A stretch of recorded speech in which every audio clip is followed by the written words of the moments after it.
Yeah. Listen, bro. I was waiting for the pizza and shit like last time. What the hell, bro? Hey, I felt so bad because I gotta tell you though, it was 100% on him.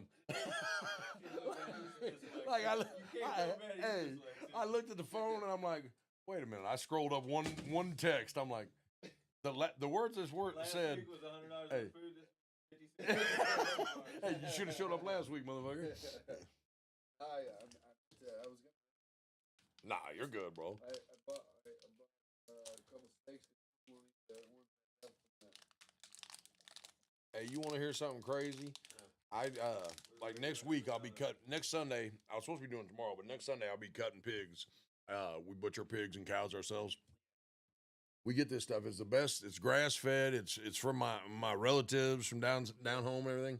My wife will not eat them, but she will go to the store and buy something from Walmart or some shit like that. That's just terrible. But she won't eat sausage any of it. That's all clean, good stuff. You know. Yeah, and what's crazy about pork is almost Byproduct shit. China owns it, so like almost 90% of the pork in the whole country sold at the store. You know what I mean? We're ready whenever you go. Okay. Wherever you want to go, we're ready. You ready? I said we're ready when you are. Hello, everyone. Welcome back to the War Within podcast. Today we have a very special guest, Gabriel Taula. Asshole. What's going on? Man, I appreciate you coming on here, man. Especially been working and everything. Basically, I guess it was already kind of BSing, but I would like you to go into start out your childhood and kind of just go into your life story, man. Reason I got you on here is because we kind of have the same type of history, and obviously you've changed your life, and you're a success story. You know what I mean? You beat the odds. Well, my story starts, in prison and everything, all like that. Same kind of story. You had drug addict for most of my life. But my story starts a little different because I had great parents, and I grew up in a log cabin in the middle of the woods. It was awesome. Just a great childhood, But I just was like, there's no excuse. Like, I always tell people, like, sometimes you're just born kind of a piece of shit. They didn't do anything. They didn't make me that way. They didn't teach me that way. But I was 5 years old, lying, cheating, stealing. It came natural. Yeah. And like I hope for the bad guys in the movies. Back in the day, like the wrestling. Yeah. Like Roddy Piper was my favorite. Jake the Snake. Yeah, I just wanted. I liked the idea of being a bad guy. Yeah. And Me too. I did, man. I just didn't want to. I didn't want to do things right. Real quick, was that pastor that was just on that guy that I was just watching, Paul Washer. Yeah, he was just talking about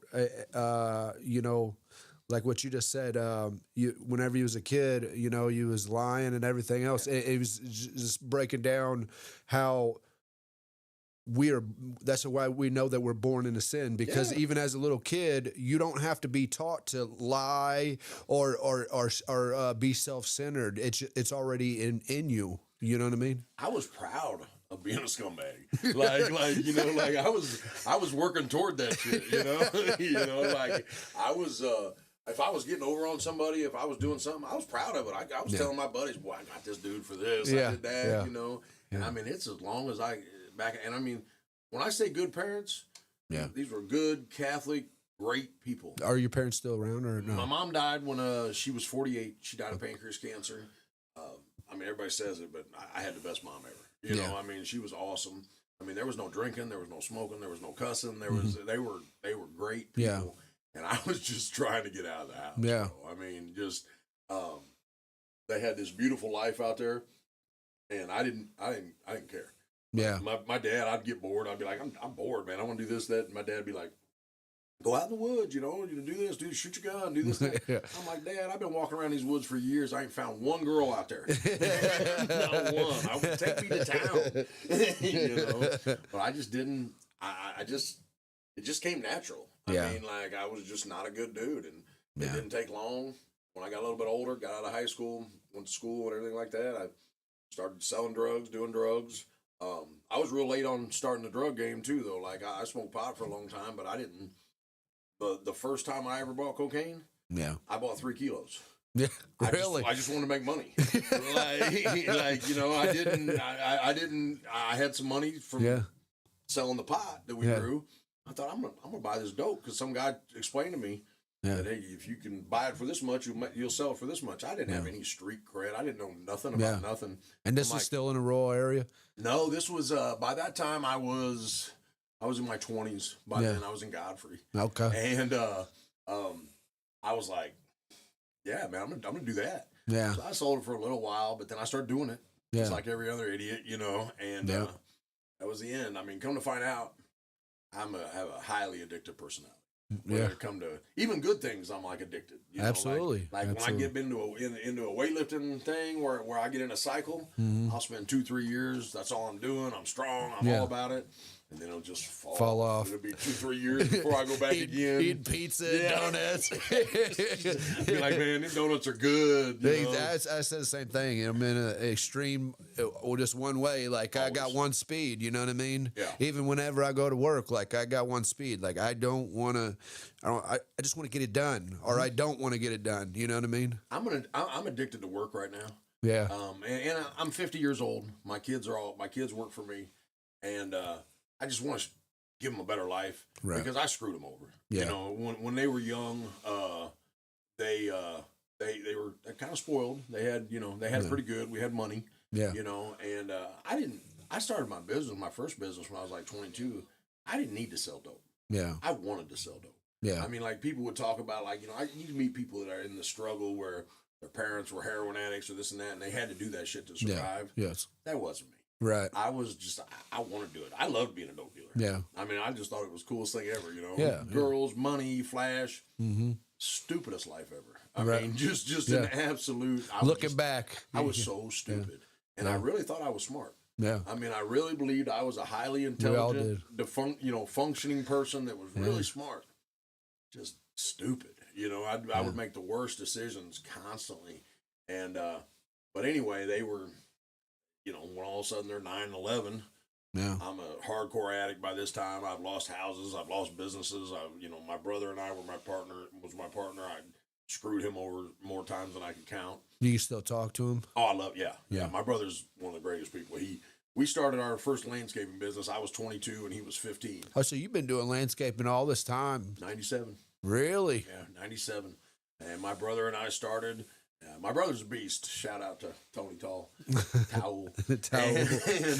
he was, he was just an awesome person. He's a great worker. He still landscapes to this day. He owns his own company also. But, I was just a poor example. Do you guys do? You guys do collaborations together with your businesses? We do some, and we want to do more. Yeah, I would love to work with my brother again. I think he would like to do that also. It's just he ran the business. I ran the business pretty much into the ground, the first one, and he was a young guy. He just took his lead from me. I was 7 years older, and finally he just couldn't take it anymore because I was off the reservation, So he quit, started his own, and he's done well. Great worker, great dude, and we've mended. We never really weren't. We were always close, but there was times like when I went to the joint and stuff, I didn't hear from him. Yeah, I don't blame him. Yeah, I was screwing stuff up for sure, record paces. Yeah, and he was trying to do things right. He was a good parent, good dad, and everything. But with my kids, I screwed it up, and they went from having nice things, we were still messed up. We still weren't cool. Yeah. Me or my ex.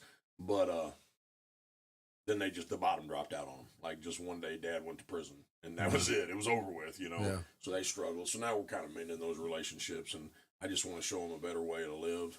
Yeah.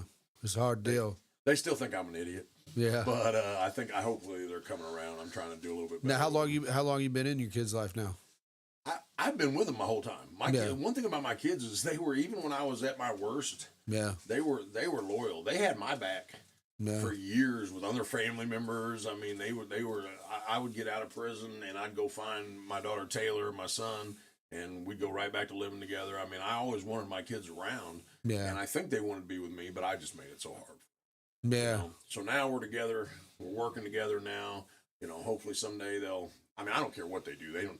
There's better lines of work than landscaping. Yeah. you know. Yeah. But hopefully you can at least that business will be built. Yeah, They'll yeah, be that's there what I'm for saying. them. You can pass something down. Yeah, I mean, that's it. You know? Hey, I mean, because you do a lot of work anyways, and you get a lot of jobs. I mean, what's another 5 years from now? You don't know where you'll be. You know what I mean? You might have 10, 15 employees for real. You have no idea. We got 7 now, and we started out 3 years ago with my partner, my pastor. Yeah. From Restoration Church in town, Larry Lacefield. Yeah. He gave us a chance. He got us a start. And for the first year and a half, 2 years, it was just me and my son working. And I mean, there's money to be made. The profit margins are good, and you know the work is good. They all know how to do it. My daughter is 22 years old, and she works on the crew every day. She's running tractors, hauling trucks. She's good, you know, and she's got a good mind for it. Now they all live with you? No, them kids wouldn't live with me for anything in the world. I thought you had some, or I guess is that Amanda's? I have a stepdaughter. Okay. Nevaeh is Amanda's 13-year-old.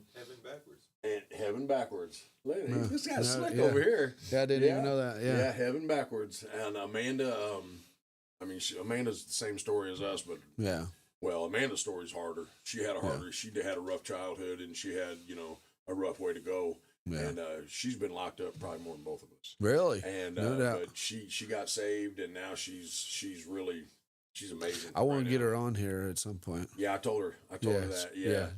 She'll do it. She's working for Task. I know, that's so crazy. Dude, she's that's what I was telling him, because I was in Task. Everybody, Really? I was in Task. Yeah, really. And I just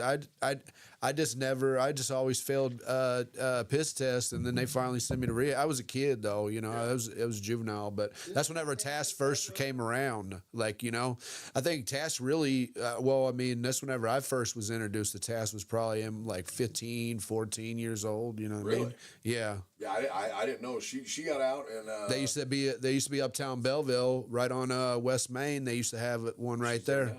It's still there? Well, she was in Edwardsville. She's been in Edwardsville. She's a deflection specialist, is where she started. But now she is, I think she's transferred over to the Belleville office. Yeah. But, I mean, she wants to do reentry. Yeah. Her passion is to help girls coming out of prison. And Gary and my brother, we bought a little house, and we're trying to do, we're going to call it New Creations. I remember you said that, and, she's spearheading all that. Yeah. And she is... she just wants to give them a chance. It's hard enough for us when we get out of prison. Mm-hmm. It's hard enough to find a job to get your life going. When you're a woman with kids, you're kind of stuck, and then you come out and you don't have any opportunity. Well, then where are you going to go back? You're going to go back to these guys, these sugar daddy type guys, stuff like that. And I mean, just going to meetings, man, listening to some of these women's stories, it's like, you listen to some dudes, but then you hear some stories, like some women talk about some stuff that transpired with them, and you're like, my shit wasn't even nothing. You know what I mean? That wasn't even nothing, because you're talking rape, all kinds of stuff. I mean, there's you can, man. Did you just watch Ben? He was on Sean Ryan's podcast. Him and his wife. They were drug addicts, and now they buy dope houses, and they turn them in Georgia. They buy dope houses and turn them into like halfway houses and all this stuff. You have to watch this podcast. It's like 5-hour podcast, but it's great. It's basically doing the same stuff. That's what we want to do. Gave back. That's what we want to do. And I mean, and these women, they get out. And, most of the time their kids are in foster care, or they're with the baby daddy, and, all these things, and you got to fight through all that. And we just want to give them a chance to. So you guys are doing just women. The first Yes, one. yeah. Gary and my brother Tony and I, we've got 3 properties that we're eyeing. We bought Okay. one. We've got another one that's available to us. We haven't even scratched the surface. We haven't even started. Yeah. We bought the property. We've got some plans. My wife talks to a lot of people about this stuff, and she's really the one that spearheads it, and Gary's wife Dawn and Becky, my sister-in-law. But we want to give them some training for life because I was in the. This is probably a long story, but I was in the joint and I made pretty good grades in school. I went to school, played ball, did all kinds of stuff like that. Really, again, thought my shit didn't stink. You know, I thought I was a real smart guy. You know, So the first time I go to prison, I had ran a business for years. I didn't go to prison the first time until I was 38. Yeah. So I got dumber as I got older. For real. Got dumber as I got older. Like when I was like 22, 23 years old, if somebody looked at me, they'd think, well, this kid's got it going on. He's going to do real well. Yeah. No, that ain't what happened. Yeah. Like I started doing dope and I started just doing stupid stuff, you know. So I always tell this story. I had this guy, he was my cellie, and we were in Graham, and I hated this dude. Yeah. This kid was like 22 years old, had like 6 kids. Yeah. Couldn't read, couldn't write, and was just annoying. Just drove me crazy. Yeah. Tough guy, you know, talking all crazy and stuff all the time. And I hated him, bro. Yes. And I looked down my nose at a lot of the guys in the joint. Yeah. I thought these guys don't know shit. They didn't Really? run no business. They never had no money. Yeah. Well, we're sleeping in the same bunks. Yeah. You know what I mean? Yeah. But I really thought I was still all that, you know. Yeah. And I'm sitting in one of those what do they call them? Civigenics classes. Oh yeah. You know, and we're in there and we're talking and I'm looking at dude and I'm like, I'm whooping dude. You know, it's over with. I can't stand it. You know? And we start talking, but he starts telling his story. Yeah. Well, his mom's a heroin addict. She died. His dad's a crackhead. Never been around. Yeah. He's had absolutely no chance to have a good life. You know, nothing out there for him. Well, I've gotten everything. Yeah. My parents were great. My parents had a little bit of money. We weren't rich, but we did well. Yeah. I had every option to do well in my life. And I'm looking at this dude thinking how much I can't stand him. And I'm thinking to myself, it just like clicked. Just that fast. Like I thought, well, I've had every opportunity in the world to make my life Who's good. dumber? Yeah. That's exactly what it was. I thought, I'm the dumber. Yeah. You know, I'm the dumb guy. This guy here, he didn't have a chance. I had all the opportunities, and we're sitting in the same cell. Yeah. Doing the same thing. We got the same amount of money in the books. None. Yeah. None. you know, and we're just, and I remember, and it really changed my life. Really did. Because that was the first step of me having some self-awareness. Yeah. And realize that, you know. Yeah.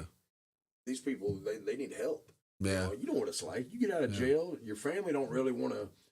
I burned all the bridges. I burned them You know all. what I mean? I was the same way. Like we didn't. My stepdad raised us. My mom was great too. You know, we had issues. You know, I'm not going to get into it. It turned into a whole debacle last time I talked about it. But you know. My dad worked every hour that he could to take care of 3 kids that wasn't his. We grew up in a trailer. I mean, you know, whenever I started going to jail whenever I was like 13 years old. So I lived in St. Clair County Juvenile Detention Center. They knew me by my name. Man, that's a tough joint. Man, I remember them juvenile joints. I tell you what, dude. Hey, that was rougher time in that place than any other time that I've ever been, because you were like in St. Clair County Juvenile Detention Center, you were in a seg cell all day, every day, every single day. Really? That's how it is? Yeah, it's just you by yourself, and it's got a concrete slab, and then they got this old mattress that's made out of like plastic, and they keep it cold as hell in there. You know what I mean? No, it was seg, no celly or nothing. No celly or nothing. They're not all like that though, right? And there it is. Is it? But yeah, so whenever you're in a juvenile, they have to put you behind glass or Yeah, it's not a plastic. cell They door. can't put you. So it was a cell door, but it's got a big window. But there's so many gang signs and everything else carved into it. You can't barely even see out. But I remember it'd be like pods. So motherfuckers get on the phone and they're trying to show their dick to the girls, and the girls are trying to pull out titty. Man, just crazy stuff. But like, Well, that's a hard time anyway when you're in jail and the women are right there where you can see them. yeah. As a young But I was kid, like you, like, that's just you know, testosterone.